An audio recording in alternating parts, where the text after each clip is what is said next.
Oh my gosh. It's so horrible. I know, right? Look at you. You Uh-huh. lost your dignity. No. He still has the same haircut, though. I have the hiccups and I don't know what to do with myself. No. Wow. Jump scare. That was a jump scare. Wow, Mac, you are so funny. Like, I'm laughing so hard right now. Like, wow. Do you want help on this or not? Yes, I do, actually. Okay. So, the question is asking about the growing opposition to slavery. We get this, yes? Yes. Yes. So we're asking, where did this sudden change of heart come from? So if we're looking at it from a completely contextual point of view, what happened at the beginning? What happened before we wanted to not have slavery anymore? What? What happened before we didn't want slavery anymore? It's not that difficult of a question. A bunch of people were coming into the U.S. Well, that was happening, but that has nothing to do with what we're talking about. We took Mexico. We had slavery. No, this is way, way, way before that. This is starting in the 1790s. I don't know my years, McFadden. Not asking you to. Okay, what happened before? Slavery. Yeah, slavery happened are you before. Serious? Yes. Yeah. I knew that. I was really sorry about that. So before we started to get rid of slavery, we had slavery. Was it an accepted thing? No. Yes, it was. Slavery was good to them. Yes. If you look at the first documents, okay, look at document 1. Wait, slavery was good for the white people, right? Yes. Yes. Well, yeah, obviously. Document 1 is this map. Yeah, document 1 is the map. So starting in 1777, that's the first state to get rid of slavery, and that's Vermont. Okay. And then it slowly goes out from there. 1777, 1780, 1783, 1784. Slowly it spreads out. Okay. So prior to that, okay, was slavery acceptable? Yes. Slavery was not only acceptable, it was the norm throughout the United States, not just the South. Slavery existed in the North as well. Okay. Somebody changed the battery in their smoke detector. How do you guys hear that? I don't hear anything. It's the loudest thing ever. I don't hear anything. What the hell? I don't know. Mine went off at midnight last night. Wow, really? That's so That must have been horrible. Yeah, I was just about to fall asleep, and then I started hearing the chirp. But I ripped the smoke detector out of the ceiling, and why didn't you just put tape on it, even though you don't even have any? Because I don't have any. You should have tape. I think you should really have tape. Mac, does your daughter have online school? My daughter's 3. No. Oh. Damn! I forgot. I thought she was like 5. No. So who's taking care of her? Well, right now my wife and my mother-in-law are downstairs entertaining the little snot. And hey, let's go. When they give up, she'll come running up here and bother the hell out of me and make it so I can't get anything done. Okay, so slavery was the norm. You just had to have kids. So we talk about that in our context. Yes, the context is slavery was the norm throughout the United States. It was not something that was in the North as well. Yes. Okay. Slavery wouldn't be abolished in Massachusetts until 1780. Okay. So they had slavery. Was it a large part of their lives? No, it was not. But did they have slaves? Yes, they did. Okay. So your contextualization is going to be the fact that slavery was normal behavior prior to the American Revolution, because that first state to abolish slavery doesn't happen until 1777. Okay. So if that's the contextualization, then what is our thesis? Our thesis is going to be about that growth of abolitionism.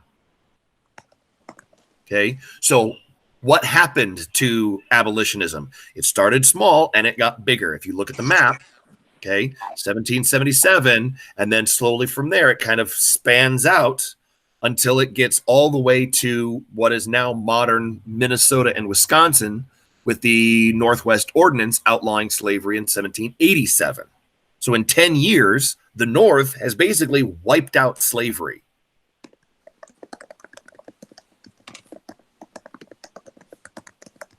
So that would be in the thesis.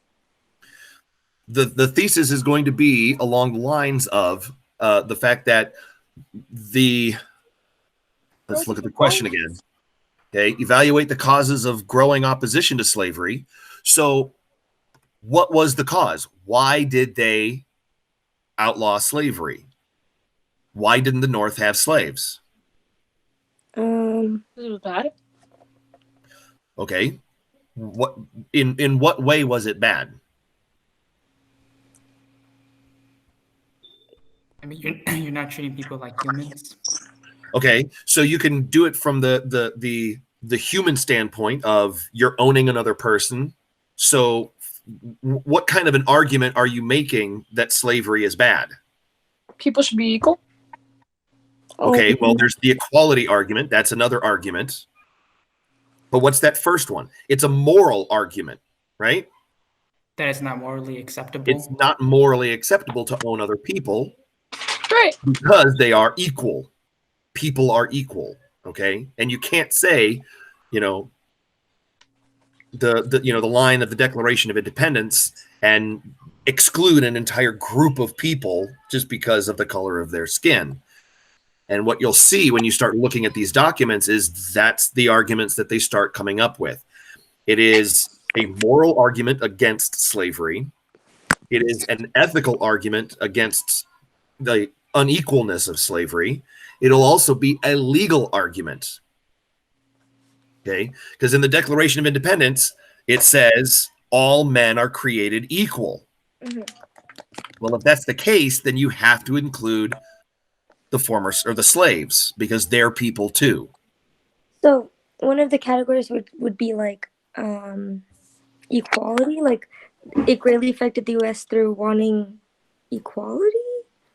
Well, you could. I would say that the causes of the growing opposition to slavery would be moral opposition to slavery. Okay. Mm-hmm. A legal opposition to slavery. And why else didn't the North need slaves? Wait, why didn't? Because their land wasn't good. Why for didn't the farming. North need them? Because their land wasn't good for farming. The land wasn't good for farming. So do they need them for economics? No, sir. They don't need them for the economic part. So you have moral argument, which you could say is a social argument. You have the legal argument, which is a political argument. And you could say that they didn't need them to sustain the economy or to make things happen for them economically. Now you've got the social, political, and economic. Okay. Does that make sense? Social is the moral, political is the legal, and the economic is about the farming. Well, not necessarily about farming, but about the economy of the North. It wasn't built for mass slavery. They didn't need a ton of extra workers. Not like the South did. Wait, so we can't say like the influence of like the books of Frederick Douglass and Uncle Tom's Cabin. But here's where those come in. Are Frederick Douglass and Uncle Tom's Cabin making a moral argument against slavery? Yeah, they are. Yeah. Then they go in the moral category. Oh, okay. Okay. So and those people who are using a legal argument, they are making a legal argument. It's against the law to control people in this way. Therefore, slavery should be abolished. And then we would talk about the Declaration of Independence. That can go into the legal argument as well. And is that one of the documents? Yes, right? Wait. Declaration of Independence is one of the documents? No. Wait, I saw. No. Wait. Oh. No. Okay, so what does that make that? I don't know. I don't know. Okay, maybe that's part of the contextualization because it does actually start in 1776, so it wouldn't be part of the contextualization, but you could make that a piece of outside information. We're talking about the Declaration of Independence, because the Declaration of Independence declared that all men are created equal. That is an argument against slavery, even if Thomas Jefferson didn't intend for that to be the case when he wrote it. Okay. Because so far, with the new rubric for the DBQ, you now need 2 pieces of outside information. Let's go. Okay. So our 2 pieces, because for moral, it would be the Frederick Douglass, and our outside one could be Uncle Tom's Cabin, because it's. Let me double check here, because 1852. Yeah, that would be the part of the moral argument. And then legal would be like document 2, and then outside would be the Declaration. Yeah, Uncle Tom's Cabin, published in 1852. That would be an outside piece of information that you could use, and it would be a moral argument against slavery.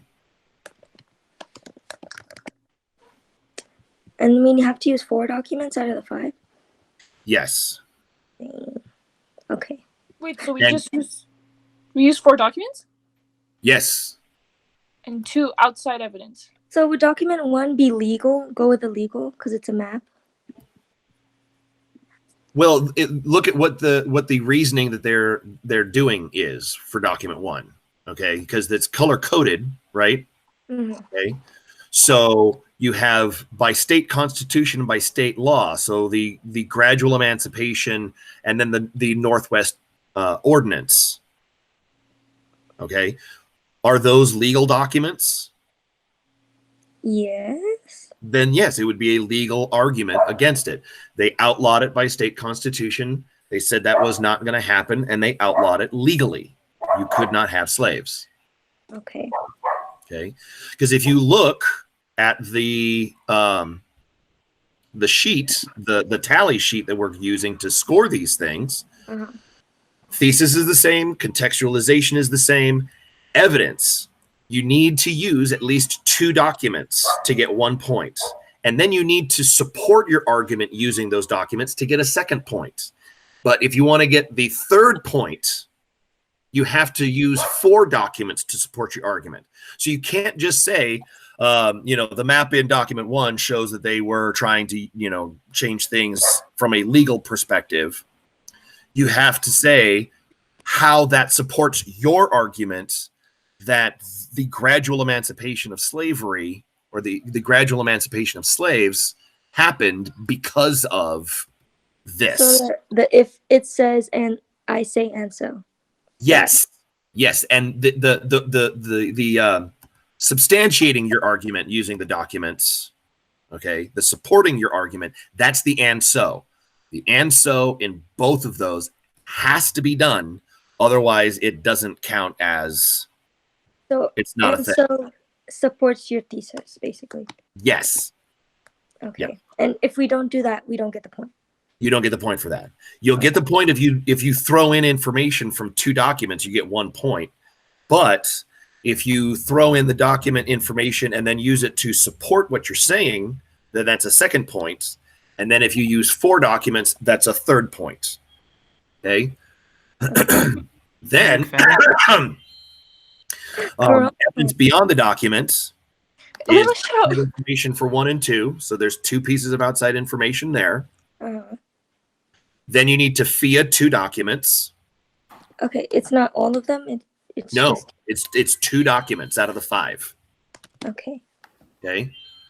And then the complexity.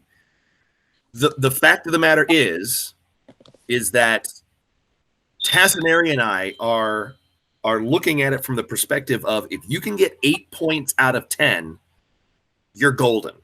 That's got to be a passing score. They cannot make it so that people who get 8 out of 10 don't pass. So what 2 points do you think we don't think you should really worry that much about? Complexity. The complexity point, because the chances of you getting it are going to be so very low, and not to be down on you for whatever reason. But the fact is that you're going to not get those points. But then also just use 2 documents. Skip the 4 documents. Substantiate your argument with 2 documents. You'll miss the second point or the third point on the evidence, but who cares? You'll still get 8 if you can give me a thesis, a contextualization, use 2 documents, substantiate your thesis with them, 2 pieces of outside information, via documents 1 and 2. Okay, so where's the point? And you're gonna grade it like this too? Yes. So then you just rather us go for just the 2 documents then instead of trying to do all 4? Yes. I mean, for now, practice getting all 10 points if that's what you're really interested in. I don't want to say don't get 10 points, because if you do kind of take that into you, what's going to end up happening is you're going to, you might screw yourself out of a couple of points, and I don't want that to happen. However, when it comes time for the AP test, if you can get 8 points, you are going to be sitting pretty. And then the sourcing part, that just be feeding the documents, right? Yeah, feeing the documents, and that is 2 documents need to be feed. That's it. That's source, right? What? All right. Hey, McFadden. Yeah. I got a question. So, on the last few DBQs, we've been kind of doing some, like, we have to present a stance, like in the, which one was it? Was it the New Deal? No, I forgot. But we had to take a stance basically in the DBQs. And this one, we have to evaluate it. So can we technically use all the documents for the same reason, or?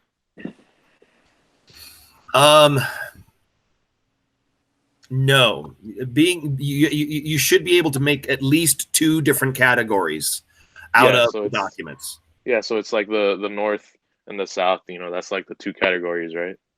Not for this one, I don't think, because we're not talking about the South pretty much at all. We're only talking about the North. This is about the growth of abolitionism, right? So it's the growth in the opposition to slavery, and there really wasn't that much anti-slaveriness going on in the South. But if you do look at document 4, there is a little bit of an argument towards the South, done by one of the Grimke sisters. Yeah. So you can talk about that. And then there's also Frederick Douglass. He was a slave, obviously, in the South, and he was against slavery. But the majority of it is going to come out of the North. Okay. So the 2 oppositions would be like the North and like the 2 sides of the North, kind of like where people are like, oh, slavery is okay, and then there's people that are more abolitionist, kind of, or no? No.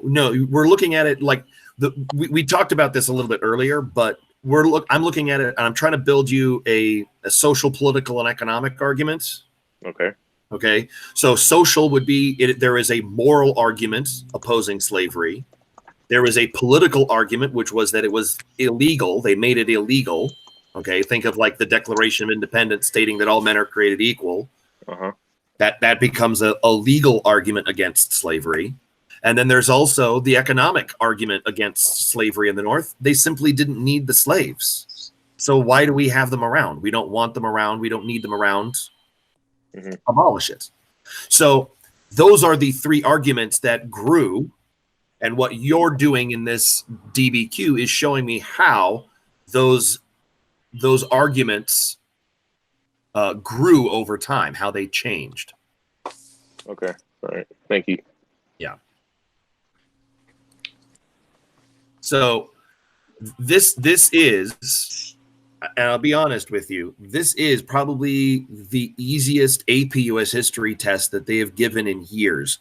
The challenging part to this is having to know everything between period 3 and period 7, which is basically 1776 and the American Revolution all the way to World War II.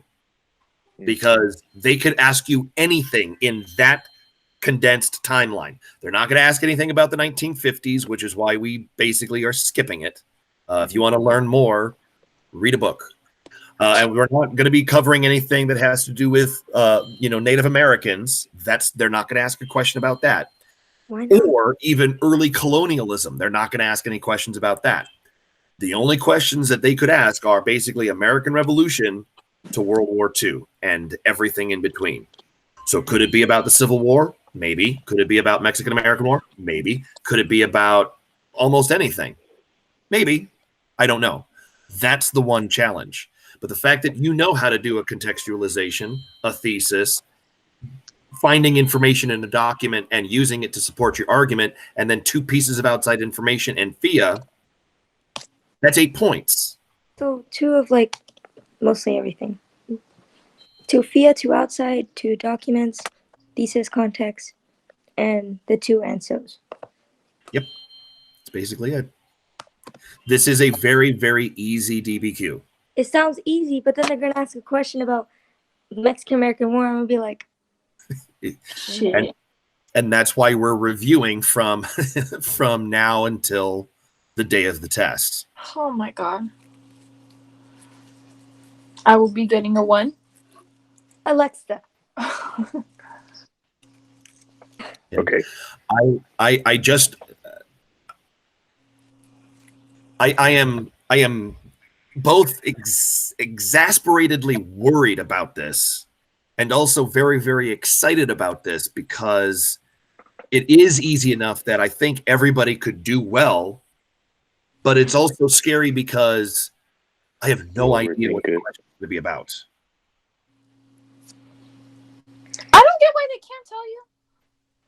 Because that would be really, really unfair. And then you'd probably end up having to get a 10 to be able to pass the test. Hey, let's go. Yeah. So this is a very, very simple way of being able to do this. Okay. Now, theoretically, it is kind of an open book test, and they know that you're going to have access to materials. But the fact of the matter is you only have 45 minutes, so you don't have time to sit there and look stuff up. Oh, Okay? I'll have the world history book next to me. Not world history. I was going to say, okay, you could do that, but you that should would be do a really Google stupid. Meet. Google Meet And during then, the and then Caesar said, wait, this is a question about Abraham Lincoln. All right, McFadden, I just needed to ask that one question. I gotta go. All right, thank you, McFadden. Bye, Later. Taylor. Oh, goodbye. Mac, I just Introduce think to your daughter. Okay, I just think you should do a Google Meet during those 45 minutes. No biggie. Yeah, that's not going to happen. We can send you a picture. I'll get right on that. Yeah. Here's the other thing. College Board is going to send me all of your stuff before they send it to the reading. Oh, so you can. I'll be able to look at your stuff and your answers. You can be like, that's not how they write. Yeah, and that's basically what they're trying to make it happen for us. Is they're going to use us as kind of a, does this look like something that they would write, or is this something beyond what they would do? Just lie to them. Yeah, just lie to them. Yeah. You want us to pass, don't you? So Alexa, get your sister to write this for you. And oh my god, I should, huh? I did not just say that. Pass for me. Let's go. But yeah, they want us to go, this doesn't look like they're, what they would write, or this doesn't sound like them. So they want us to rat you guys out. But I can't imagine anybody doing that across the United States. I just think you should be like, yeah, this is what they would write. Yeah, this is Alexa. It's all like super smart. Yeah. Yeah. This is a coherent argument. Obviously, this is her. Alexa will be talking about yeah, and so she literally wrote Yeah, I know. I should do that. I know. I've had to read it several times. He even saw my drawings. She did get a few points. I think the highest point she got was like 2 or 3. No, 4. It was 4. No, it was 3. Fact of the matter is, and I'm blaming McFadden for that. I had that last part, and he said no. I had that point, and he was like, "You know what? I'm not gonna give it to you." And I'm like, "Okay, yeah, whatever." Anyway, yeah.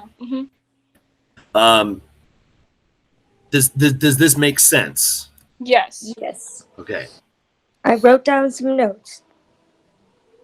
That's good. Like I said, I'll also put this recording up onto the classroom so you can Okay, wait. Okay, so relive it at your leisure.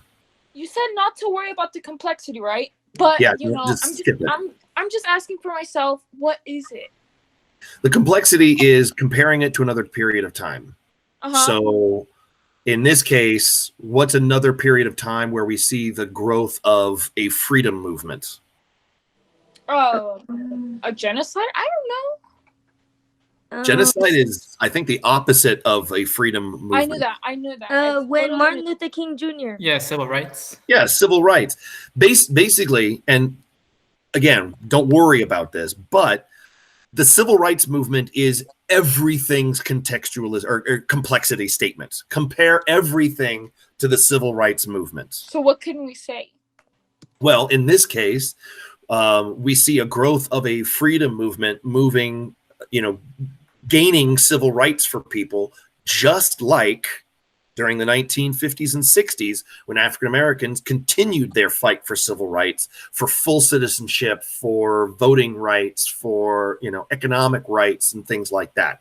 They won their freedom from slavery, or they began their freedom from slavery, and here's where they ended their freedom from slavery. Does that make sense? Yeah. Yes. Yeah. So it's the simple, it's always comparing it back to that civil rights movement. The only DBQ where you probably wouldn't be able to use the civil rights movement as a complexity is a DBQ on the civil rights movement. Oh. And they're not going to be using that this year because we're stopping at World War II. Wait, not 1950s. So basically, context, 2 sentences about how slavery was still around. Basically, like, it was okay for everyone. Okay. Making sure. I believe I should be getting maybe a 3 on this DBQ. That's my goal. But it's out of 10, isn't it? Yeah. Yes, it is. So aim high. Try to get an 8. I'll put a picture in there. I'll put a picture. 8 is great. I will try. You know who else is great? I'm not gonna say it. Nope. Who? Your mom. Wow. That was really funny. That was very funny. Even Alberto's laughing. Yeah, he's definitely laughing at that joke. Look at him. He's smiling. You never see Alberto smile. Not at your No, joke, McFadden, that was not funny. No. I forgot to laugh. Yeah. Any other why concerns? the beard? I want to know why the beard. Because I'm being lazy and I don't want to shave. You have nothing to do. I don't have anything to do, but I don't want to shave. You know who McFadden looks like now? My own evil twin? No, the guy from Toy Story 2. Oh my god! Oh my god. It's so true though. Mac, put on the chicken costume. Costume. Show them the toys. Show them the toys. I hear child. Oh, I forgot. You have a bunch of toys lying around your house because you have really child. Weird, useless toys. That's a toy my daughter's not allowed to play with. You know who else isn't allowed to play with it? Oh my god. Mac, give us a house tour. Give us a house tour. Come on. House tour. House tour. Oh, so is that where you sleep? Wow, he got a 2-story house. Hey. San Bernardino life. Yes. It's finally sunny.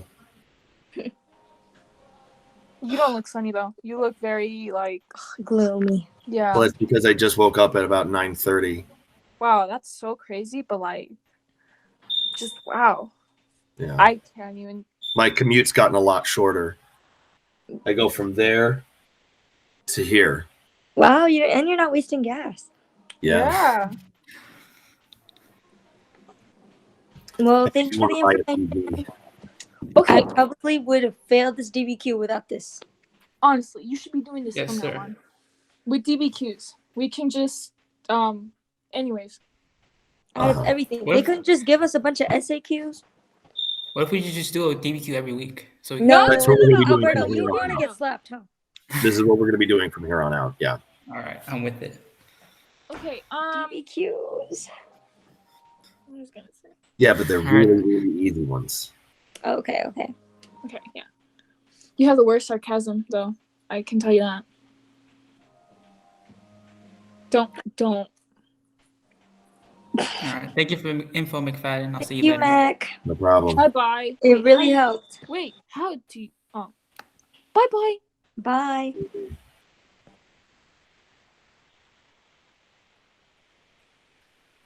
Anybody else have any questions? Now that somebody can get a word in edgewise.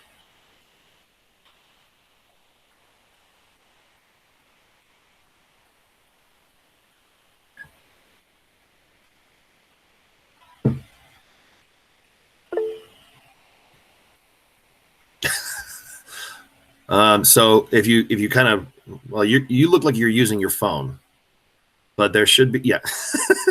If you kind of tap on the screen, there should be like a little thing at the bottom that looks like a microphone, like an old-fashioned microphone.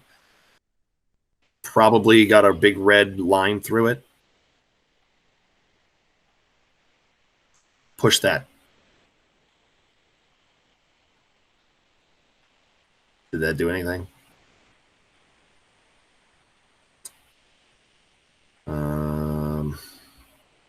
I wonder if I can.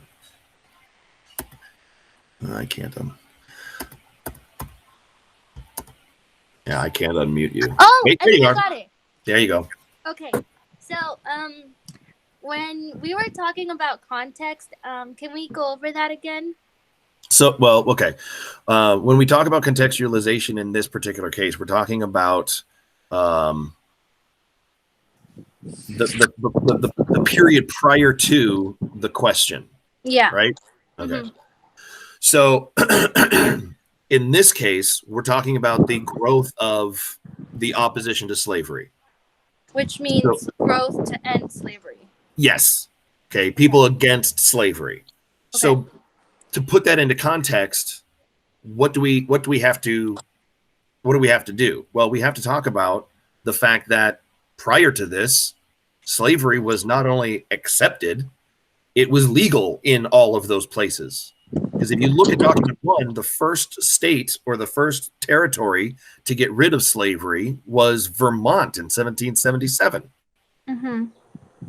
Okay, so Vermont ends slavery in 1777, which means prior to that, slavery was legal in the entire United States, the entire colonies. Yeah. Okay, so that's what the contextualization is putting it into context. We were perfectly fine with slavery, but there started to be some grumblings about what slavery was, and we see a growth in that opposition to slavery between 1776 and 1852. Okay. And that becomes, and then you go into your thesis as to what are those arguments in the opposition to slavery. And like we said, a moral argument against it, a legal argument against it, and the fact that they just didn't need them economically. So my thesis would revolve around the fact that they weren't needed anymore? Well, not necessarily just that they weren't needed, but that the arguments against slavery, that it was morally incorrect, okay, because in 1775, nobody thought it was morally incorrect to have, not have slaves or to have slaves. It's perfectly fine. What's the matter with you? Yeah. Okay? They also didn't have any kind of legal, perspective to say that it was wrong. But what happens in 1776? Well, they write the Declaration of Independence, and in it they say all men are created equal. Right. That becomes a legal argument against slavery. Wait, what did you say? What was it? The Constitution? What? Declaration of Independence. Oh, Declaration of Independence. Okay. Yeah. Okay, so the Declaration of Independence says all men are created equal, and that is a legal argument, and that's what these states start using as the basis to change their constitutions and write new state laws. Okay, as it's shown in Document 1. Then there's also the economic argument of the North simply didn't need to have slaves because they didn't have giant cash crop operations of huge plantations. They simply couldn't support that kind of a thing. So you can look at the economics of the North, the shipbuilding in Massachusetts and the fishing in Maine, and all these different states. They just didn't have plantations, so they didn't need huge numbers of workers. Right. That is your thesis. Those three arguments grow from 1776 to 1852. And that's when the Civil War breaks out, because that's what leads us to the Civil War. Okay, so all of this leads us to Civil War, which is also the complexity, right? Oh no, the Civil Rights Movement is the complexity. Civil Rights Movement would be a complexity that you could connect it to, but don't worry about the complexity. Just try to get 8 points. That's what I'm really, really worried about. Is I want you guys to get at least 8 points. Okay, so the 8 points are the thesis, the context, the 2 documents, and then to FIA both of those documents. And then what else? Okay, you can't just use the documents. You have to substantiate your argument with the document. So that's another point. Okay. And then outside piece of information 1, outside piece of information 2. That's 8. Substantiate is support, right? Yes, that's the and so of the it says, I say, and so. The it says is just using the document. So that'll get you 1 point, doing that for 2 documents. Mm-hmm. I say is kind of putting it into your essay, so you don't just kind of like drop in, I like mittens. Yeah. What the hell does that have to do with anything? Yeah. So the I say is putting it as a part of your argument. So the document 1 shows us that we start using state constitutions to change people or to change the legal ramifications of slavery. That is a legal argument against slavery. And as you can see in document 1, you see how they slowly grow and more states are added to this anti-slavery. And so how does that show me a growth in that? Okay. Well, then you would reiterate your point and give me the answer. So that using the 2 documents gets you 1 point, but substantiating your argument with 2 documents gets you another point. Okay. And then what about the paper flew away. Sorry. Okay. What about how do we FIA again? So what is the purpose of document 1? What is the historical context of document 1? What is who is the intended audience of document 1? So if you're using document 1, you actually have to FIA that document. Okay. So FIA who is the intended audience? Yeah, intended audience, purpose, historical context, and author's point of view. So for document 1, it's a map. And right. The author is College Board, so you really can't use author's point of view for that one. Okay, what's the purpose of the document? Well, it's to show you how slavery grew. Okay. Or the opposition to slavery grew throughout the North between 1777 and 1787 or 1799, whatever. Okay. And then, so who is intended audience, purpose, and what else did you say? Author's point of view and historical. They call it something different now, but it's historical context. What's the context of the document? Okay.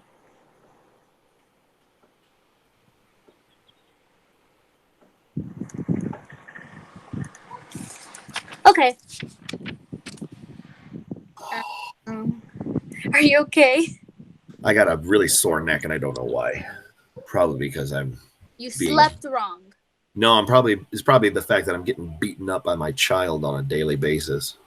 She's beating you up? Oh, she likes to now play ninjas. Uh-huh. Where she, pretends to be a ninja and she come and attack me. Yeah. That's Fun. great. That sounds like fun. The joys of parenthood. Yes. Imagine being home alone for a month straight. I've been talking to myself for a month straight. I would kill. I would kill for 10 minutes by myself. Just everybody leave the house. Just Yes. quiet. That's not going to happen. Not anymore. Okay, so one more time, just the 8 things I need, please. Okay. Contextualization, thesis, using 2 documents. It says part. Substantiating your argument with those 2 documents. That's the and so. Okay. Which is support. Yes. Okay. Outside information, piece number 1. Outside piece of information number 2. Fiat document number 1. Fiat document number 2. Those are 8 points. Okay. 2 docs. For the outside information, it's something besides the documents, right? Right. So if you, like I said earlier, I don't know if you were here for it or not, but Declaration of Independence isn't in any of the documents. Could Right. you use that as a piece of outside information? Yeah, because that was the first legal whatever. Yeah. Right. That's what starts the legal argument, because all men are created equal. So that's what we use as a legal argument. Okay.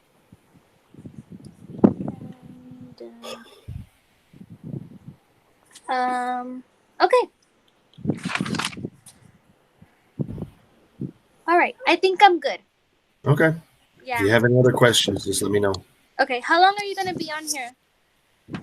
I'm gonna leave as soon as I've answered anybody's questions that people might have. Okay. Could I send you, like, not email you, but like in the private comments? Would you check those for the assignments? Yeah. Okay. Then if I have any questions, I'll ask you on there. Okay. Okay. Thank you. Sure. No Say problem. hi to your daughter for me. Oh yeah. Will do. Okay. You cleared everything up. Thank you. Okay. If you have any questions, just send me an email or message me on the thing. All right. Okay. Have a good day. You too. Bye. Bye.